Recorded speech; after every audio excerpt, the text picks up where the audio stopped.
चुनाव में भी हम लोगों ने कहा था कि भाई ये बीजेपी के जो लोग हैं ये आरक्षण विरोधी लोग हैं। लेकिन हम अनुरोध करते हैं माननीय मुख्यमंत्री जी से, कई बार आपने प्रधानमंत्री जी के पैर पकड़े हैं, इस बार भी पैर पकड़ करके कम से कम शेड्यूल 9 में जो है आप इसको डलवाने का काम करें।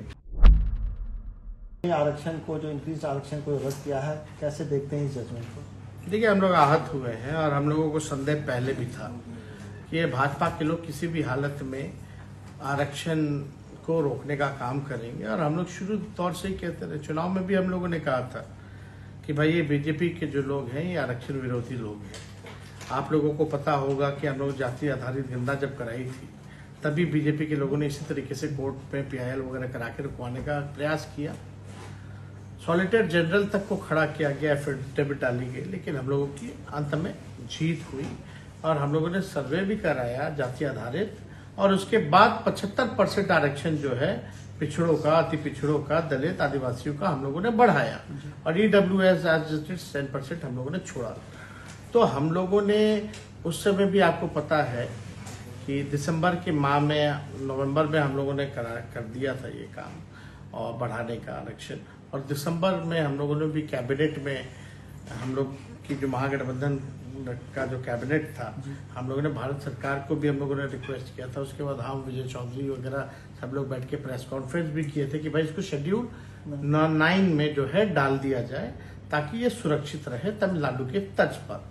लेकिन तब से अब तक 6 महीने हो गए हैं, भाजपा और केंद्र सरकार ने अब तक इस काम को पूरा नहीं किया। और हमको पता नहीं क्यों माननीय मुख्यमंत्री जी अब चुप्पी साधे हुए।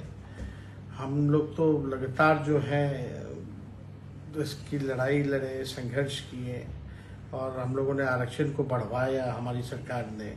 और बीजेपी के आते ही आप देखिए किस हिसाब से आरक्षण को समाप्त करने का प्रयास किया जा रहा है।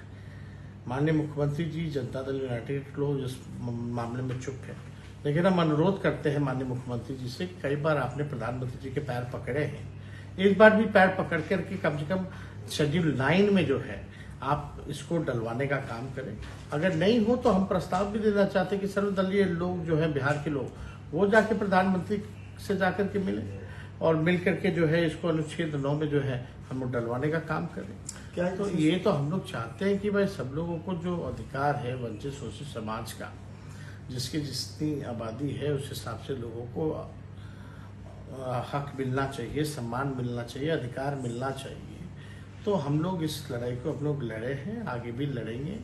और अगर बिहार सरकार अगर सुप्रीम कोर्ट नहीं जाएगी तो राष्ट्रीय जनता दल सुप्रीम कोर्ट जरूर जाएगी। क्या मुख्यमंत्री से आप बात करके सर्वदलीय बैठक या प्रधानमंत्री से मिलने की भी कोई ऐसा सोच रहे हैं? नहीं, अगर होगा तो हम तो सोचेंगे कि हम चिट्ठी जो है हम कम से कम मुख्यमंत्री को लिखें कि भाई कम से कम आपको हम लोगों के जो सरकार ने, महागठबंधन ने जो बढ़ाया, जो हम लोगों ने प्रेस कॉन्फ्रेंस किया कि इसको शेड्यूल 9 में डाला जाए, तो आप प्रधानमंत्री से अनुरोध कीजिए, पैर पकड़िए या तो सर्वदलीय बैठक बुलाइए, हम लोग सब लोग चलते हैं अनुच्छेद 9 में इसको कराने के लिए।